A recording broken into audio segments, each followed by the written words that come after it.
Shalom, selamat pagi saudara sekalian. Senang bisa kembali berjumpa dengan saudara dalam Light of Revival, renungan firman Tuhan yang akan memberkati kita sepanjang hari ini. Mari kita melihat ayat kita, Roma 12 ayat yang kedua. Janganlah kamu menjadi serupa dengan dunia ini, tetapi berubahlah oleh pembaharuan budimu, sehingga kamu dapat membedakan manakah kehendak Allah, apa yang baik, yang berkenan kepada Allah, dan yang sempurna. Jangan serupa dengan dunia ini. Dunia ini dengan segala macam godaan yang ada di dalamnya, seperti seorang gadis cantik yang menari di depan kita sambil melepaskan bajunya satu persatu. Kita pasti akan tergoda jika kita tidak keluar dari situ. Kita akan tergoda jika kita tidak pergi dari situ.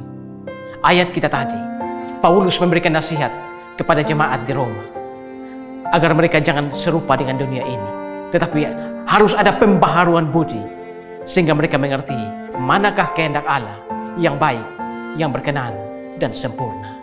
Saudara-saudara, ketika Paulus memberikan nasihat ini kepada jemaat di Roma, Roma pada saat itu bahkan sampai saat ini adalah sebuah kota metropolitan.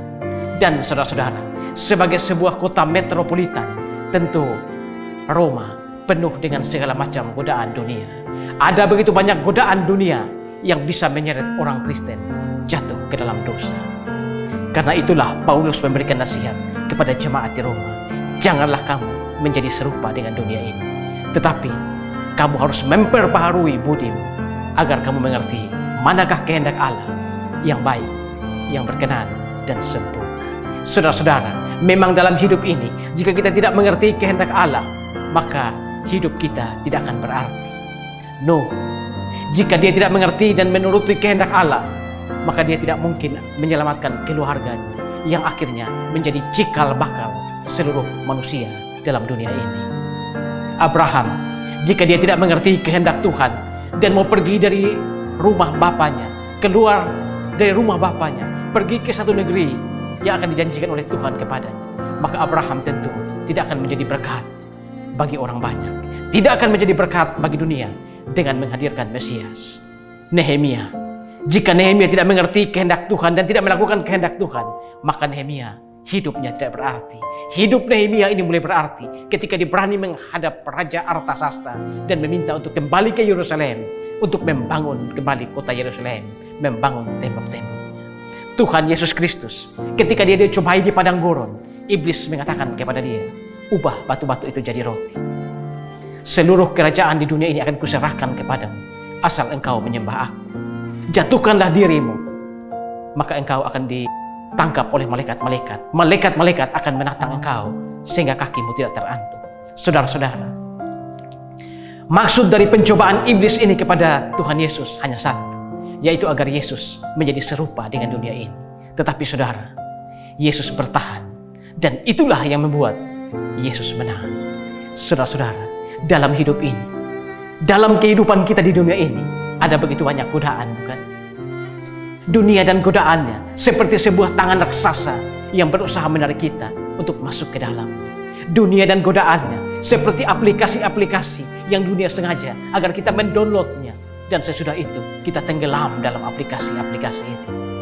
Tetapi saudara, sekalipun dunia dengan begitu banyak godaan yang manis, tetapi kita harus bertahan. Sebagai orang percaya, kita harus berjuang agar kita tidak menjadi sama dengan dunia ini. Kita harus melakukan pembaharuan budi. Dengan apa? Dengan mengerti firman, dengan belajar firman, mengikuti kelas-kelas PA, dan datang ke ibadat-ibadat, mendengar khotbah agar budi kita dibaharui dan kita mengerti manakah kehendak Allah yang baik, yang berkenan dan sempurna. Tentu saudara, di dalam hidup ini kita tidak boleh mengharapkan Allah kita di dalam Yesus Kristus hanya sebagai oknum atau orang yang hanya menyelesaikan masalah-masalah kita secara jasmani. Tetapi lebih daripada itu, kita harus mengandalkan Tuhan Yesus sebagai satu-satunya juru selamat kita yang akan menyelamatkan, menghapus dosa saya dan dosa saudara, sehingga kita tidak mati dalam kematian kekal. Jika dalam dunia ini kita hanya mengharapkan Yesus Kristus hanya sebagai oknum atau orang yang hanya menyelesaikan masalah-masalah kita secara jasmani, maka kita adalah orang yang paling malang di dunia ini. Karena itu saudara, sekalipun banyak masalah, sekalipun ada begitu banyak masalah yang seolah-olah ingin merontokkan kita, tetap percaya kepada Yesus Kristus sebagai Juru Selamat.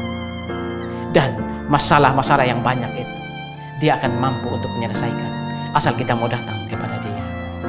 Carilah dahulu kerajaan surga dan kebenaran, maka semuanya itu akan ditambahkan kepadamu. Amin. Tuhan, terima kasih untuk firman-Mu pagi ini.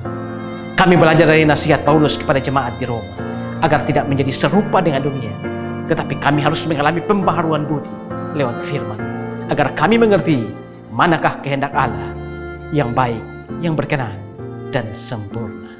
Amin. Saudara, saya terus mengajak saudara untuk menjadikan firman Tuhan sebagai pelita dan terang di sepanjang jalan hidup kita. Tuhan memberkati kita semua.